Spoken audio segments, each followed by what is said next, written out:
Kurslar açılacak mı artık? Günün sorusu. Hatta dünden beri mesaj kutuma Instagram'da yığınla mesajlar geldi. Yapılan açıklamaların hepsini derledim, topladım, notlarımı çıkardım. Sizlerle paylaşacağım. Süreç nasıl ilerleyecek? Bununla ilgili neler yapılması gerekiyor? Neyi bekleyeceğiz?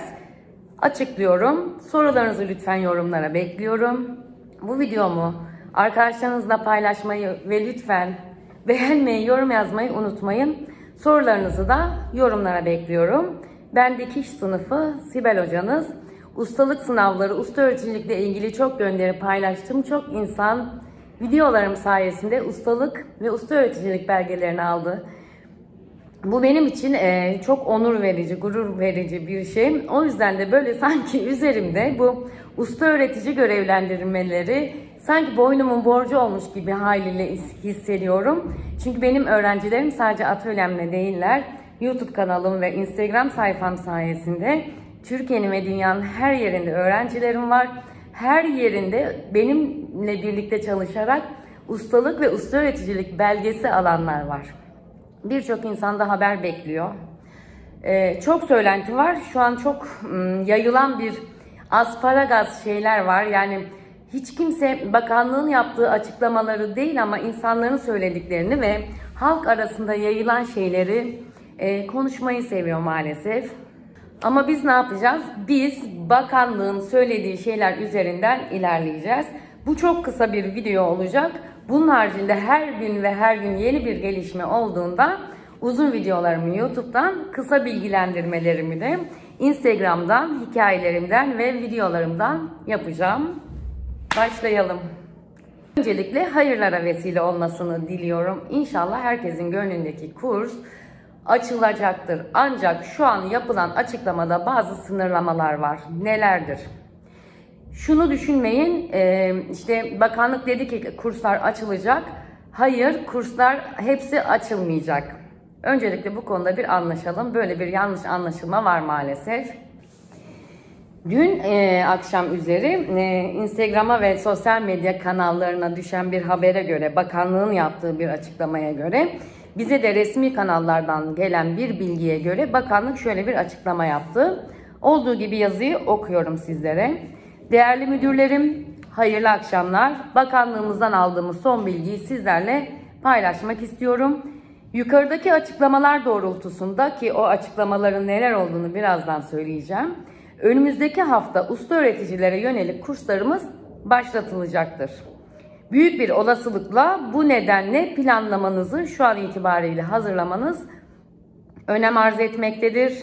Bu konuda gerekli hassasiyetin gösterilmesi ve çalışmaların hazır olması ricasıyla hayırlı olmasını diliyorum diye bizim kurum müdürlerimize bir mesaj geldi. Kurum müdürlerimiz bizlerle paylaştı. Bu demek değil ki bugün açıklandı, yarın bütün kurslar açılıyor. O da demek değil. Kota olacak ve en birinci söylemem gereken şey, bu açılacak olan kurslar 31 Aralık 2024 tarihinde bitecek şekilde planlanmış olacak. Kısa vadeli kurslar olacak. Birçok planlama yapılacak olmasına rağmen tüm kursların açılacağı anlamına da gelmiyor. Kurumlar kursları açacaklar. Önce kurslar açılacak. Sonra o usta öğretici görevlendirmelerindeki puan sıralamasına göre yüksek puanlardan başlamak üzere görevlendirmeler yapılacak. Puanlama önemli. Aldığınız belgeler önemli. Bununla ilgili zaten birçok videomuz var anlattığımız. Bunları da işte aşağıya bir oynatma listesi bırakacağım usta öğreticilikle ilgili. Onlara bakarak izleyebilirsiniz. Kriterlere uygun olan kurslar açılacak. Nelerdir bu kriterler? Onu da çıkardım, hemen size söyleyeceğim. Aynı zamanda ekranın belli yerlerine bu yazıları sizin için koyacağım. Bu yazıları da Instagram sayfamda storylerde bütün halinde paylaşarak öne çıkanlara sabitleyeceğim. Orada da halk eğitim kursları adı altında, halk eğitim adı altında bir öne çıkanlar var. Hikayelere sabitlediğim, oradan bu bilgilere her zaman ulaşabilirsiniz. İkinci olarak şöyle bir yazı geldi. Hayat boyu öğrenme kurumları yönetmeliğinin 21 Taksim 6. maddesi kapsamında, bakın burası önemli, aynı belediye sınırları içinde alanlarında veya ilgili öğretmenin gireceği diğer alanlarda aylık karşılığı ders ve zorunlu ek ders görevi saatlerini dolduramayan öğretmen varken bu öğretmenlerin alanlarında ek ders ücreti karşılığı usta öğretici görevlendirilmesi yapılmaz. Yani aynı belediye sınırları içinde diyelim ki giyim bölümünün derslerine girebilecek bir usta öğretici varken veya pastacı çırağı kurslarını açabilecek bir ücretli öğretmen, çok özür dilerim, kadrolu öğretmen varsa diyor, bu usta öğreticiye kurs açılmayacağı anlamına geliyor. Ama diyor, buna rağmen ücretli usta öğretici ihtiyacı oluşması durumunda kurslar açılabilir. Yani kadrolu öğretmen yoktur, o kurs açılamıyordur, o kursa talep oluşturulmuştur, bu kurs açılabilir. Nedir ama bu kurslar şu an 31 Aralık 2024 tarihine kadar planlanacak olan kurslar. Burada bir netleşelim. Kasım ayı itibariyle ücretli usta öğretici ve emekli statüsünde bulunan eğiticilere kurslar düzenlenebilecektir. Bu amaçla 2024 yılı Kasım ve Aralık aylarında ilçelerimizin kullanabilecekleri ders saati süreleri e-yaygın sistemine tanımlanmıştır. Yani her kurumun bir kotası olacak. Kotadan vazgeçilmiş değil şu an. Kota olacak. Henüz bizim kurumun sitesine yüklenmedi. Yüklenince ben yayınlayacağım onu da. Yani biz işte Silivri Halk Eğitim'e bu kadar kota verildi diye. Hatta bu videoyu izleyenler yorumlar kısmına yazsınlar. Adana'da şu kadar oldu. İşte İzmir'in Kınık ilçesinde bu kadar kota belirlendi. Şu kurstan şu kadar saat verildi gibi yazarsanız aynı zamanda birbirimizden de haberimiz olacaktır. Diğer kurumlardan işleyiş nasıl ilerliyor? Belki emsal göstereceğiz. Bakın şurada şöyle yapılmış, biz mi yanlış anladık acaba diye düzeltmesini yapacağız. Ya da yanlış yapılan yerlerde düzeltmeler bu yorumlar sayesinde olacaktır. O yüzden videoya destekleriniz ve birbirinize desteğiniz anlamında açısından çok önemli. Sistemde kursların açılması için gerekli düzenlemeler yapılmaktadır. Yani devam ediyor düzenlemelerin yapılması. Tanımlanan ders saati ödemelerinin 2004 yılı bütçesinden yapılacak olması nedeniyle demiş. 07.08.2024 tarihli yazımızda da belirtilen öncelikli açılacak kurslara ağırlık verilmesi, bu kurslardan 31 Aralık 2024 tarihine kadar tamamlanabilecek şekilde olanların planlanması, yani 31 Aralık'ta kursunuzun bitmiş olması gerekiyor. Yani bu ne demek? 350 saatlik bir kurs açamayacaksınız. İşte haftada kaç gün açılacaksa veya işte kurum bunu nasıl planlayacak bilmiyoruz şu an. 140 saatlik işte giyim üretimine temel işlemler kursu açılacaksa haftada 2 gün açtığımızda 31 Aralık'a kadar bitirebilecek miyiz bu kursu? Bunlar planlanacak. Ona göre açılacak kurumlar da. Daha sonra diyor ki kursların kurumsal kapasiteleri göz önünde bulundurularak azami kursiyer sayısıyla açılması önemli arz edilmektedir. Yani artık 10 kişiyle, 8 kişiyle, 12 kişiyle kurslar açılamayacak, kontenjanlar epey yüksek olacak. Buraya kadar umarım karışık gelmiyordur anlattıklarım ama net olarak bunu da ekranın şuralarına bir yerlere gene koyacağım. Notlarımı da size koyacağım. Neymiş bu? Daha önce de çok yayınladık. Öncelikli kurslar dediğimiz kurslar, okuma yazma kursları, özel eğitim gereksinimi olan bireylere yönelik açılacak kurslar, unutulmaya yüz tutmuş meslekler kapsamında açılacak kurslar. Nedir bu unutulmaya yüz tutmuş meslekler kapsamında? Kültür ve Turizm Bakanlığı'nın kendi internet sitesinde yazdığı unutulmaya yüz tutmuş meslekler var. Google'a yazdığınızda çıkıyor. Bununla da ilgili ayrı bir video çekmeyi düşünüyorum. Nedir bu unutulmaya yüz tutmuş meslekler? Biz hangi mesleklerle hangi kursları açabiliriz? Sorular gene yorumlara ve lütfen bu arada abone olmayı ve beğenmeyi unutmayın. İstihdama yönelik kurslar ve istihdam garantili kurslar. Yani o kursu bitirdikten sonra kursiyerimiz bir yerde istihdam edilecek garantisi varsa o kurs açılacak demektir. İstihdama yönelik kurslarda gene örneğin hijyen kursu istihdama yöneliktir biliyorsunuz, açılacaktır. Ama bir bluz dikimi kursu da baksanız istihdama yönelik bir kurstur bana sorarsanız. Ama o kursu bitirdikten sonra bir firmada, bir şirkette, bir yerde işe girecekse, yani iş birliği varsa o şeyle, iş yeriyle o kurs açılacak demektir. Ama yoksa şu an istihdama yönelik gözükmüyor. Öyle değil mi?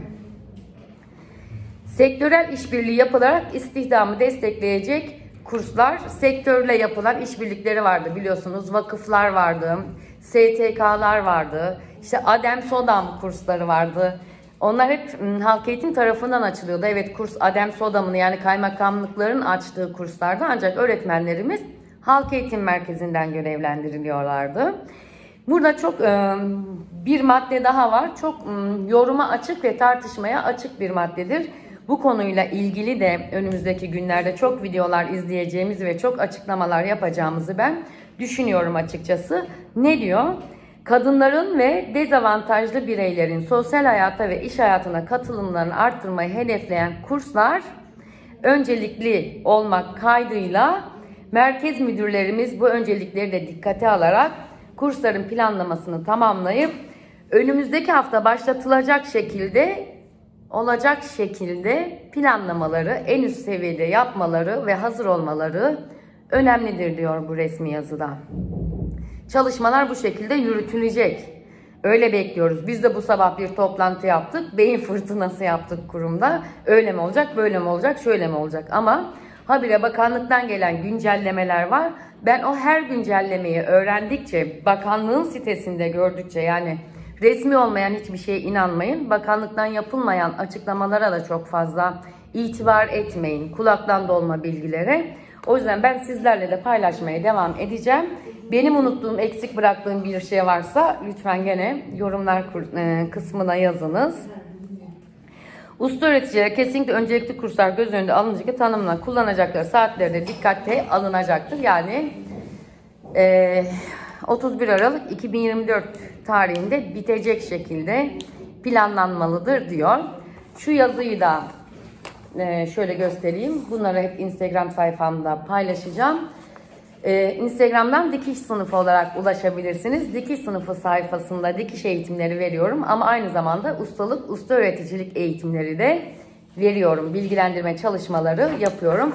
İkinci olarak açılması öncelikli olan kursların olduğu yazı bu. Gene Hayat Boyu Öğrenme Genel Müdürlüğü'nün sitesinde bakabilirsiniz. Birçok yerde de zaten şu paylaşılıyor.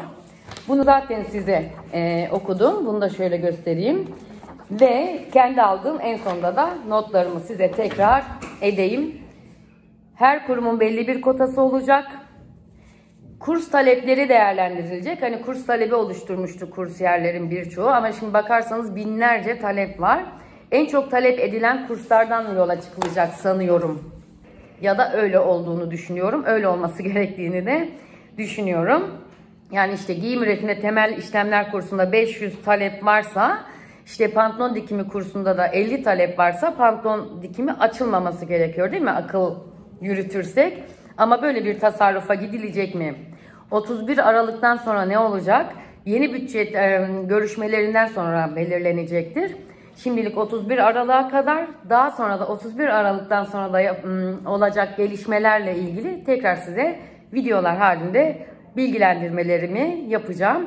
Şu an öğretmenler odasından ve çok alelacele çektiğim bir video oluyor bu sizler için. Çok ışığa, sese falan önem veremedim, hazırlığımı yapamadım. Affınıza sığınıyorum.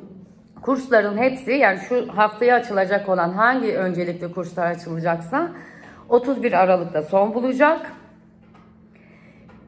Birçok planlama yapılacaktır. Birçok insan evet biliyorum ümitlenecektir, umutlanacaktır. Ama yapılan planlamalardaki kursların hepsinin onay alınacağı ve açılacağı anlamına gelmiyor. Bu konuda boş ümit vermek istemiyorum açıkçası. Hiç kimseyi ümitlendirmek istemiyorum. Ama umutsuz da konuşmak istemiyorum. Zaten Eylül ayından beri hep ne dedik? İnşallah kurslarımız açılacak. İnşallah kurslarımız açılacak. Bu güzel bir gelişme, çok olumlu bir gelişme. Ama tabii ki birçok olumsuz gelişmenin de önünü kesecek bu yeni kurallar. Kurallar, yönetmelikler her zaman iyidir. Kanunlar her zaman iyidir. Bizi korur ve kollar. Bir takım haksızlıklar veya bir takım insanlar gene görev alamayacak mı? Evet, olacak. Ama birçok insan da görev alacak. Olumlu yönünden bakalım. Biz, dediğim gibi, ben arada bu videoyu çektiğim için çok acele size anlattım. Geniş geniş zamanlarda inşallah tekrar yaparız. Hatta belki bir YouTube'da canlı yayın açarız. Soru cevap şeklinde yaparız. Dediğim gibi Instagram'dan Dikiş Sınıfı olarak bana ulaşabilirsiniz. Öne çıkan hikayelerime sabitlediğim gönderilere de bakabilirsiniz. Şimdilik benden bu kadar. Güzel haberlerde, güzel kurs açılışı haberlerinde ve yorumlarda buluşalım. Ve yorumlarda herkes kendi bulunduğu ilde ve ilçede işleyiş nasıl ilerliyor yazsın. Bu videoyu da sahipsiz bırakmayalım ki herkesin önüne düşsün, birçok insan faydalansın. Çünkü sadece usta öğreticiler için değil, kurslara devam etmek isteyen kursiyerlerimiz de dört gözle bekliyorlar. Hasretle bekliyorlar kursların açılmasını. Onların da faydasına olacaktır. İnşallah müjdeli haberlerde buluşmak ve görüşmek üzere. Benden şimdilik bu kadar. Hoşça kalın. Sizi çok seviyorum.